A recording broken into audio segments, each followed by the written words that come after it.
Good morning to all of you.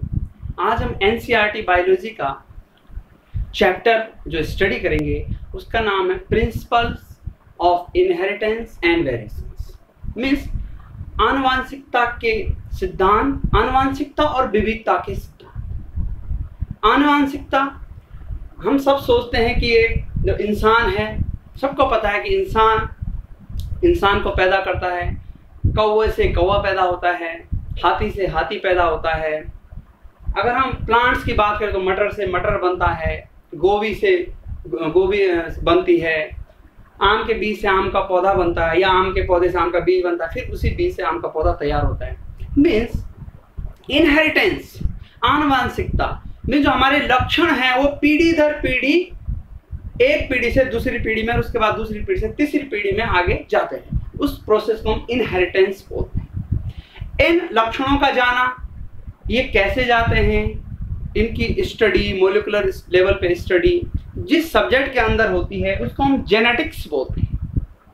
Genetics means genetics जो है वो हेरिडिटी की स्टडी है या इनहेरिटेंस की स्टडी है। इनहेरिटेंस और हेरिडिटी क्या हुआ? कैरेक्टर्स का, इनहेरिट कैरेक्टर्स का और हेरिडिटरी कैरेक्टर्स का जो आनुवांशिक लक्षण है उनका एक पीढ़ी से दूसरी पीढ़ी में जाना क्या कहलाता है? हेरिडिटी कहलाता है।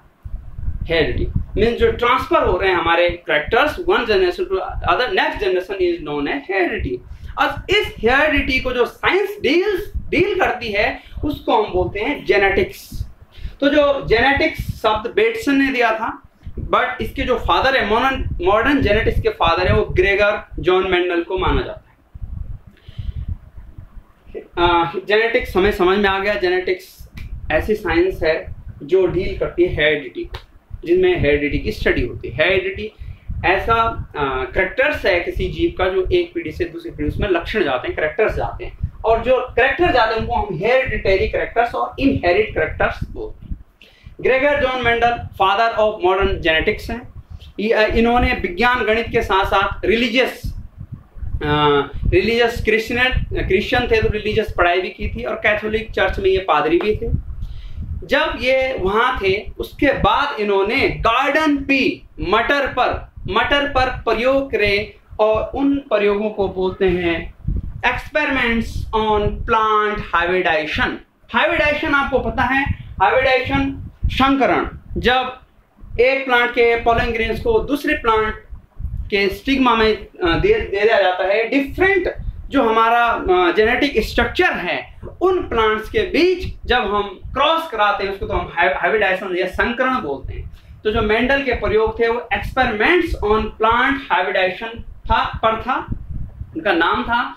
और नेचुरल हिस्ट्री सोसाइटी ऑफ ब्रुन में इन्होंने 1865 में तो रिप्रेजेंट किया था, और 1866 में ये प्रयोग छप चुके थे, पब्लिश हो चुके थे। और जो गार्डन पी पे इन्होंने काम किया 1856 से 1863 में 7 साल इन्होंने मटर के पौधे पे लगातार जेनेटिक्स के प्रयोग करे, आनुवांशिकी के प्रयोग किए कि किस तरह से लक्षण जो है एक पीढ़ी में दूसरी पीढ़ी में जा रहे हैं।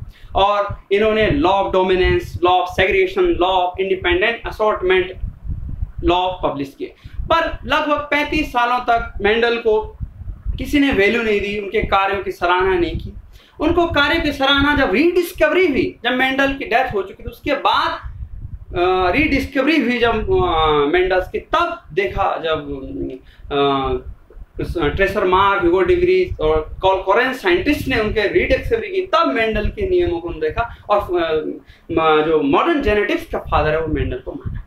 तो आज हमने इंट्रोडक्शन पे बात करी कि इस चैप्टर में हम कौन कौन से प्रिंसिपल्स हैं इनहेरिटेंस के जो डिफरेंट साइंटिस्ट द्वारा दे रखे हैं, और जेनेटिक्स क्या है, हेरिडिटी क्या हुई है, जेनेटिक्स जो डील्स करती है हेरिडिटी को, और हेरिडिटी में जो कैरेक्टर्स एक पीढ़ी से दूसरी पीढ़ी में जाते हैं, आनुवांशिकता या इनहेरिटेंस में हम उसको कहते हैं। और वो जो कैरेक्टर्स जाते हैं उनको हम इनहेरिट कैरेक्टर और हेरिडिटरी कैरेक्टर्स बोलते हैं। और ग्रेगर जॉन मेंडल का क्या जो कंट्रीब्यूशन है जेनेटिक्स में, बहुत बड़ा कंट्रीब्यूशन है। मेंडल का नाम जेनेटिक्स, उसने नियम प्रतिपादन किया। जो मेंडल के जो मेन वो थे वो डोमिनेंसी पे थे, डोमिनेंस और रिसेसिव दो करेक्टर लिए थे मेंडल ने। एक करेक्टर जैसे अगर पौधा की लंबाई है, लंबा पौधा, उसने उन्होंने उसको डोमिनेंट करेक्टर माना, और बौने पैदों को उन्होंने रिसेसिव करेक्टर माना, प्रभावी और अप्रभावी लक्षण। अगर गोल है बीज मटर का तो उसको उन्होंने प्रभावी लक्षण माना, और रिंकल्ड है, झुर्रीदार है, तो उसको उन्होंने अप्रभावी लक्षण माना। तो इस तरह से मेंडल ने उस पर 7 करेक्टर्स देखे थे प्रभावी और अप्रभावी के फॉर्म में, और अपने नियम दिए थे। बट उनके नियमों को उस समय ज़्यादा वैल्यू नहीं मिली, और ये वो पब्लिकेशन को ज़्यादा मान्यता नहीं मिली। लेकिन जब रीडर्स 1900 के बाद जब मेंडल्स के जब जीन की बात होने लगी, जेनेटिक्स की बात होने लगी, मेंडल के नियम को रीडिस्कवर्ड किया गया, तो देखा गया कि मेंडल के नियम जो तो वाकई थे, उनका बहुत बड़ा रोल था जेनेटिक्स को समझने में। तो आज हमने genetics, heredity characters, Gregor John Mendel, और उसके क्या टॉपिक था, जो एक्सपेरिमेंट्स ऑन प्लांट्स हाइब्रिडेशन, और गार्डन पी पे, जो मटर होती है पाइथम सटाइम, गार्डन पी, उस पर इन्होंने काम किया था 1856 से 1863 तक। 65 में इन्होंने नेचुरल हिस्ट्री सोसाइटी ऑफ ब्रून में उनको रिप्रेजेंट किया था, और 66 में वो नियम पब्लिश हुए थे। जो डोमिनेंस वाला law, dominance law of segregation और लॉ ऑफ इंडिपेंडेंट असॉर्टमेंट, इनमें जो डोमिनेंस और सेग्रीगेशन वाला लॉ है वो मोनोहाइब्रिड क्रॉस से रिलेटेड है। मींस उसमें हम एक कैरेक्टर लेते हैं प्लांट का, एक कैरेक्टर का स्टडी होती है। जो लॉ ऑफ इंडिपेंडेंट असॉर्टमेंट है, स्वतंत्र अभ्यूहन का नियम जिसको हम बोलते हैं, उनमें हम डायहाइब्रिड क्रॉस में 2 कैरेक्टर्स को लेते हैं। तो आज इंट्रोडक्शन था। आगे के वीडियो में हम अच्छी तरह से मेंडल्स के लॉ और जेनेटिक्स के अदर जो प्रिंसिपल्स हैं उनको हम समझेंगे। अगर वीडियो अच्छा लगे तो वीडियो को लाइक करें। थैंक्स।